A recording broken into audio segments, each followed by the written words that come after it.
জুলাই সনদ স্বাক্ষর হইল। প্রফেসর ইউনূস কইছেন যে এটা একটা উদাহরণ হইয়া থাকলো। এর মধ্যে হইল মায়ের পিঠ, আগুন জ্বললো। এনসিপি কইল জুলাই সনদের আইনি ভিত্তি না থাকলে তারা সাইন করবে না, যায়নি তারা সাইন করতে।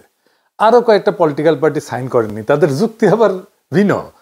সেটা হইতেছে যে জুলাই সনদে মুক্তিযুদ্ধের চেতনায় যথেষ্ট সুদানো হয়নি আর কি, কম সুদানো হয়েছে, তাই তারা সাইন করবি না। সবাই সাইন করলে কি হইতো?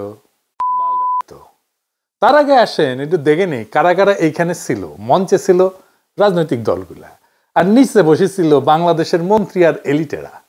এইখানে সাধারণ কোনো মানুষ ছিল না, ছিল অসাধারণ সব মানুষ। পুরা নিরাপত্তার চাদরে মুড়ে কিছু পলিটিক্যাল এলিটরা আর কিছু ধান্দাবাজ। সাধারণ মানুষ কিছু গেছিল, তাদের তুলে দেওয়া হয়েছে। তবে সবচেয়ে দুঃখজনক ঘটনা ঘটেছে জুলাই যোদ্ধা আতিক, যে একটা হাত হারায়ও হাসপাতালের বিছানায় বসে হাসতেছিল, তার কৃত্রিম যে হাতটা পুলিশ পিটায় বিচ্ছিন্ন করে ফেলছে। তো এই জুলাই সনদ যে এনসিপি সাইন করলো না, তাতে কি হবে? রাজনীতিতে ক্ষতি বৃদ্ধি কি হবে? আসেন এটা একটু বুঝে দেখি। আপনারা জানেন যে এই ঐক্যমত কমিশনের এই পুরা কাজটায় আমার কোনো উৎসাহ ছিল না প্রথম থেকে। কারণ বাংলাদেশের রাজনৈতিক সমস্যাটা আসলে কি আর কেমনে সেটা সমাধান করা যায়, সেটা নিয়ে এই পুরা রাজনৈতিক ব্যবস্থা প্রফেসর ইউনূসের সরকার আর কমিশনের বিন্দুমাত্র কোনো ধারণা ছিল না, এখনো নাই। প্রবলেমটাই বোঝেনি, সমস্যাটাই বোঝেনি যে সমস্যাটা কোথায়। তাই বলছি যে পাল্টা হবে এটা সাইন করলে। এখন অনেকে কইতে পারেন যে এটা যেন সাইন করে এনসিপি, সেটা তো আপনিও চাইছিলেন। হ্যাঁ, কথা সত্য। তাইলে একবার আপনি চাইবেন সাইন করুক, আবার কইবেন পাল্টা হবে, দুটা পরস্পর বিরোধী হয়ে গেল না? হ্যাঁ, তা ঠিক, কিন্তু এটার উত্তর আপনি এপিসোডের শেষে পাবেন। আলাপটা পুরোটা না শুনলে এটার উত্তরটা কয়ে দেওয়াটা উচিত হবে না। আচ্ছা, আপনি বলেন তো যে জুলাই সনদে আছেটা কি? আইনি ভিত্তি বলতে কি বোঝায়? এটা না থাকলে কি হবে? সবচেয়ে বড় কথা, জুলাই সনদে সবাই ঐক্যমত হইলে আসলে বাংলাদেশের রাজনীতিতে কি পরিবর্তন হইতো? আপনি কি দেখতে পারতেন? আপনি কি বুঝতে পারতেন? আপনার প্রত্যেক দিনের জীবনে আপনি কি বুঝতে পারতেন? আপনি একটা ইউনিভার্সিটির কোর্স করলেও তো আগে কোর্সের অবজেক্টিভ দেখেন, যে এই কোর্স করিলে আপনি এই করিতে পারিবেন, এই বুঝিতে পারিবেন, এই জানিতে পারিবেন। কোর্স শেষ করিলে কয় না? তো এই জুলাই সনদ বাস্তবায়িত হলে আসলে কি হবে বলেন তো? বলতে পারবেন? আমি নিজেই বলতে পারবো না।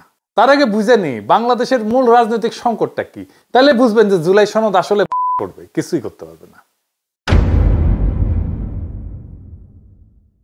যে কোনো সমস্যাকে ভেঙে ভেঙে ভেঙে ভেঙে ছোট করে বুঝতে পারলে সুবিধা, কিন্তু শুধু রাজনীতিতে না, সবকিছুতেই এটা প্রযোজ্য।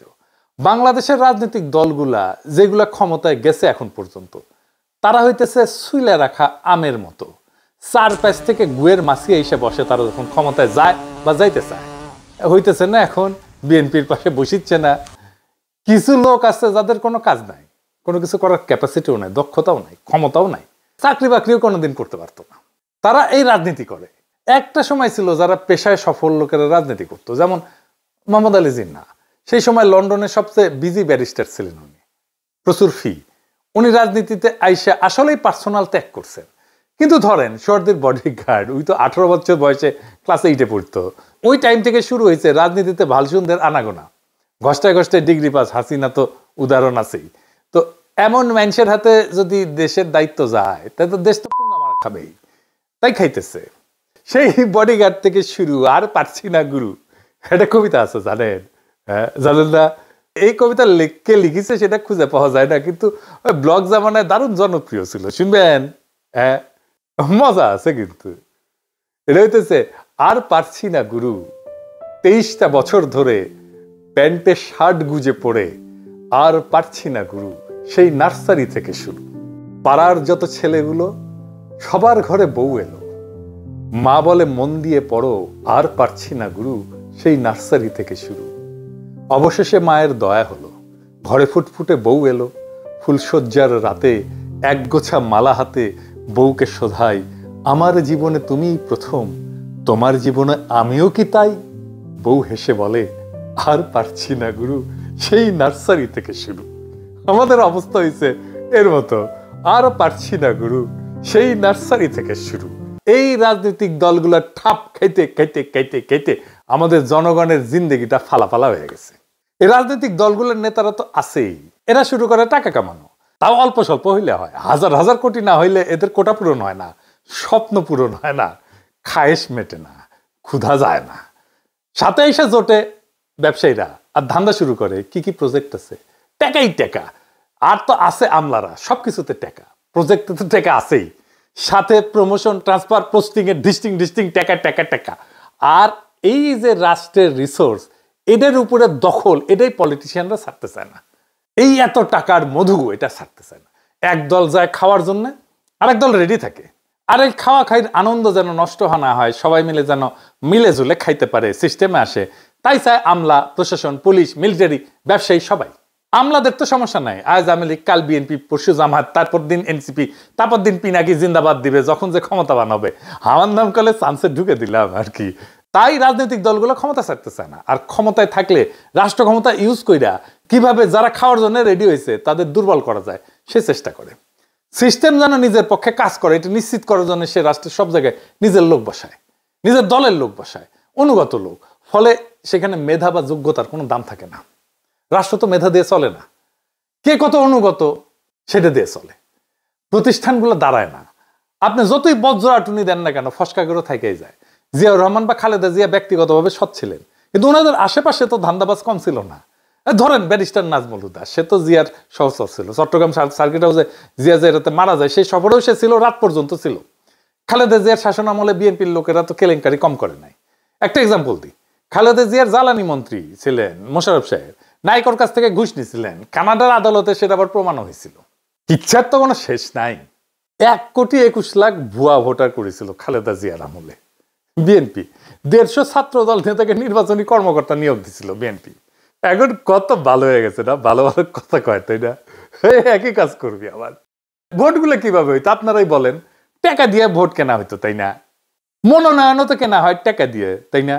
এই যে করাপ্ট পলিটিক্যাল সিস্টেম, এটাই তো সমস্যা। আর এটা রাজনৈতিক দলগুলো ঠিক করবে। কারণ আইসানি আমি না আমার ঘোড়া আসছে, এটি তো সাহেব আমার ঘোড়া আসিচ্ছে না, এটা দেখান না। 25টা রাজনৈতিক দল সাইন করেছে, কিছু যায় আসে না জোনায়েদ সাকি সাইন করছে কিনা বা সাইফুল হক সাইন করছে কিনা। আসল কথা হইতেছে আমরা অন্তত একটা বা দুইটা টার্ম এমন একটা সরকার পাবো কিনা যারা দেশের পুঙ্গা মারবে না, নিজেরা সৎ থাকবে। ওরা কইতেছে রাষ্ট্র বদলাবে, যারা রাষ্ট্র হাতে পেয়েও বদলায় নাই এতদিনে, তাদের হাতে দিব আবার রাষ্ট্রটা, নাকি নতুন কাউকে দিয়ে চেষ্টা করব। আমার বুদ্ধি বলে নতুন কাউকে দিয়ে চেষ্টা করা, যে আপনার ভোটটাকে একটা দায়িত্ব হিসেবে দেখবে, আমানত হিসেবে দেখবে। তাদের একবার দেশের দায়িত্ব তুলে দেওয়া যায় কিনা সেটা আমাদের আলাপ করতে হবে। তাহলে আমরা কি ঐক্যমত হব না কোনো বিষয় নিয়ে? অবশ্যই হব। তো সেটা কি নিয়ে হইতে পারে, সেটাই ঐক্যমত কমিশনের কাজ করা উচিত ছিল, সেটা করে নাই। এটা কিন্তু বেশি সময়ের কাজ না, 1 সপ্তাহ কাজ করলেই হয়ে যেত, 1 দিন ধরে ঘষ্টাইতে হয় না। শোনেন, আসেন আমি বলি কি কি। 1 নাম্বার, যে দল ক্ষমতায় যাবে তারা কিভাবে বিরোধী দলের সাথে আচরণ করবে। তারা কি শান্তিপূর্ণভাবে ক্ষমতা হস্তান্তর করবে, দমন পীড়ন করবে না, ভোটের ফল মেনে নিবে, ভোটকে প্রভাবিত করবে না। 2 নাম্বার, বিরোধী দল যে থাকবে সে সরকারের সাথে কিভাবে আচরণ করবে। তারা কি আওয়ামী লীগের মতো 200 দিন হরতাল করবে? 3 নাম্বার, ভারতকে কি আবার আমরা জায়গা দেব, স্পেস দিব? ইন্ডিয়ার সাথে আমাদের সম্পর্কটা কেমন হবে? 4 নাম্বার, ইসলাম প্রশ্নটাকে আমরা কিভাবে ডিল করব, মানে সেকুলারদের কায়দা ডিল করব। এই যে সংখ্যাগরিষ্ঠ মানুষের ধর্মবিশ্বাস, তাকে আমরা কিভাবে রাষ্ট্র আর সমাজে জায়গা দেব। এই দেশে অন্য ধর্মের মানুষ আছে, এটা বিবেচনায় নিয়ে আমরা কিভাবে আমাদের যে অনন্য বৈশিষ্ট্য, সংখ্যাগরিষ্ঠ মানুষের ধর্মীয় বিশ্বাস আর সংস্কৃতি, তাকে আমাদের রাষ্ট্রের ফেব্রিকের মধ্যে ঢুকাবো। 5 নাম্বার, আওয়ামী লীগকে কিভাবে ডিল করব, এই দলটাকে কিভাবে নিশ্চিহ্ন করব বাংলাদেশের ভবিষ্যৎ রাজনীতি থেকে, তার প্রত্যাবর্তনকে অসম্ভব করে তুলব। 6 নাম্বার, আমরা পার্বত্য চট্টগ্রামে কিভাবে শান্তি ফিরে আনবো। 7 নাম্বার, আমাদের রাষ্ট্রের স্বাধীনতা, সার্বভৌমত্ব, আঞ্চলিক অখণ্ডতা আর জাতীয় মর্যাদা কিভাবে রক্ষা করব। এই তো আমার ইস্যু। আর দেখেন, আইনি ভিত্তি, মুক্তিযুদ্ধের চেতনা, উচ্চ কক্ষ, নিম্ন কক্ষ, কি বালসাল ঢুকেছে। মানে ওদের ধারণা হয়েছে যে হাসিনা যদি আবার চলে আসে ক্ষমতায়, তা আবার যদি শাস্তি টাস্তি দিয়ে ফেলে, এটা কেমনে হবে। প্রথম কথা, হাসিনা কেন আওয়ামী লীগ জিন্দগিতে ক্ষমতায় আসবে না, সেটা অন্য কথা। 2 নাম্বার, এটা যদি সংবিধানেও ঢোকানো হয় তারপরেও কোনো গ্যারান্টি নাই যেটা কেউ মানবে। কারণটা হইতেছে ইন্ডেমনিটি বিল করা হয়েছিল না 1975-এর 15ই আগস্টের বিপ্লবীদের জন্য, ওনাদের বাঁচানো গেছে, যায় নাই। সো এগুলো বালসাল কাগজে কি লেখা হইলো সেটা বড় কথা না। রাজনৈতিক শক্তি হিসেবে আমি কিভাবে জনগোষ্ঠীকে সংগঠিত করলাম সেটাই আমার শক্তি। আমার মতে বাংলাদেশে প্রেসিডেন্সিয়াল সিস্টেম ছাড়া কোনোদিন স্টেবল হবে না। স্বাধীন বাংলাদেশের সবচেয়ে জনপ্রিয় রাষ্ট্রনায়ক ছিল জিয়া, শুধু জনপ্রিয় না, শক্তিশালী রাষ্ট্রনায়ক ছিল জিয়া। কারণ জনগণের প্রত্যক্ষ ভোটে নির্বাচিত হয়েছিল, এই জন্যই সেটা হইতে পারছিলেন। এটা আমি ব্যাখ্যা করেছি আগে বেশ কয়েকটা এপিসোডে। তো ওই প্রেসিডেন্সিয়াল সিস্টেম ফেরানো হইল না। যখন বাংলাদেশের জনসংখ্যা ছিল 7.5 কোটি, তখন ছিল 300 আসন সংসদে, এখন 18 কোটি মানুষ, এখনো 300 আসন। এটা কিছু হইল? পুরা জুলাই সনদ হয়েছে এরকম একটা কসমেটিক সার্জারি। এটার কোনো ভ্যালু নেই আমার কাছে। আপনাদেরও এটা নিয়ে চিন্তা করা উচিত না। এটা কি আছে, হাতি না ঘোড়া, বাঘ না ভাল্লুক? এটা কাগজের কাগজ, এটা কিচ্ছু হবে না। আমি কয়ে দিলাম আজকে, কিছু হবে না। নতুন একটা সংবিধান করে চিল্লাইছি আমরা। এইরকম একটা সংবিধান তো এরাই বানাইতো, এরাই তো যাইতো সংবিধান সভায়, এরকমই একটা সংবিধান বানাইতো। তাই এসব নিয়ে আমার কোনো উচ্ছ্বাস নাই। কিন্তু তারপরে আমি কেন চাইছি এনসিপি সাইন করুক? কারণ হইতেছে, প্রথমত আমি চাই নাই এনসিপি সিপিবি বাসদ জাসদের মতো বাতিল মালগুলোর সাথে একই কাতারে দাঁড়াক। 2 নাম্বার হইতেছে, যা করছে এটারই উৎসাহ দেওয়ার জন্য আমি বলছি সাইন করুক। আমি যেহেতু হাসিনার দলের বাইরে সবাই আমার এলাই ভাবি, তাই তাদের নিছক উৎসাহ দেওয়ার জন্য আমি এটা বলছি। ধরেন আপনার বাচ্চা একটা ছবি এঁকে আনিছে, সেটা হাতি না ঘোড়া না বাঘ না ব্যাং না ভাল্লুক না হারমোনিয়াম, কিছুই বুঝিচ্ছেন না। তো আপনি কি আপনার বাচ্চারে কইবেন দূর কি আঁকিছো, ফেলাও এটা, কইবেন? তা তো কইবেন না। কইবেন বাহ বাহ সুন্দর আঁকিছো তো, এইটা কি আঁকিছো? যদি কয় গরু আঁকিছি, তাহলে বলবো আচ্ছা আসো আরো ভালো কেমনে আঁকা যায়, আগে চলে দেখে আসি গরু কেমন। তো গরু দেখে কইতাম গরুর তো একটা লেজ আছে, তাই না? তো তোমার ছবিতে লেজ কোথায় আঁকিছো? তো বাচ্চা তখন নিজেই নিজের ভুলটা আইডেন্টিফাই করতে পারে। তাই তাদের কইছে যে সাইন করো। যেটুকু হয়েছে সেটাই সাইন করতো, যেটুকু একমত হয়েছে সেটাই হইল, সেটাই অর্জন। মানে আমি কামান চাইছিলাম, পাইছি বাঁশের লাঠি, তো বাঁশের লাঠিকে আমি নিমু না? অবশ্যই নিমু। এটুকুই আমার অ্যাচিভমেন্ট। এটা একটা প্রতীকী গুরুত্ব থাকে, যদিও এনসিপি নিজেদের বাচ্চা বলে মনে করে না। এটাও আর একটা সমস্যা, ওরা সবার চেয়ে বেশি বুঝে। তো জুলাই সনদে যে বৈশিষ্ট্যগুলো অন্তর্ভুক্ত করার কথা এনসিপি বলছে, এগুলো লিপিবদ্ধ করার পথে বিএনপি প্রধান বাধা প্রথম থেকে। এই বিএনপির সাথে এই এনসিপি সকাল থেকে সন্ধ্যা পর্যন্ত রাতের পর রাত বিভিন্ন নেতার জন্য সিটের জন্য নেগোসিয়েশন করছে, সবাই জানে। তো এইখানে সততা, নীতি, নৈতিকতা, রাজনীতি এগুলো কই? এগুলো তো নাই। যেই জুলাই সনদ নিয়ে তারা একমত হইতে পারতেছে না বিএনপির সাথে, সেই বিএনপির সাথে সে সিটের নেগোসিয়েশন করতে যায় যদি, তাহলে কোনোদিন সে জুলাই সনদে একমত করতে পারবে? কোনোদিন বিএনপি ঐক্যমত কমিশনে দেওয়া এনসিপির দাবি মানবে না। তো ধরা যাক একজন শ্রমিক সংগঠনের নেতা সরকারের কাছে ন্যূনতম মজুরি বাড়ানোর দাবি নিয়ে আন্দোলন করতেছেন, সরকার তার সাথে আলোচনা করতেছে, কিন্তু এখনো সিদ্ধান্ত নেয়নি। এই সময় সেই নেতা সরকার একটা প্রকল্পের কনসালটেন্সি কাজ পাওয়ার জন্য একই মন্ত্রণালয়ে একজন সচিবের সাথে অন্য ইস্যুতে দর কষাকষি শুরু করলো।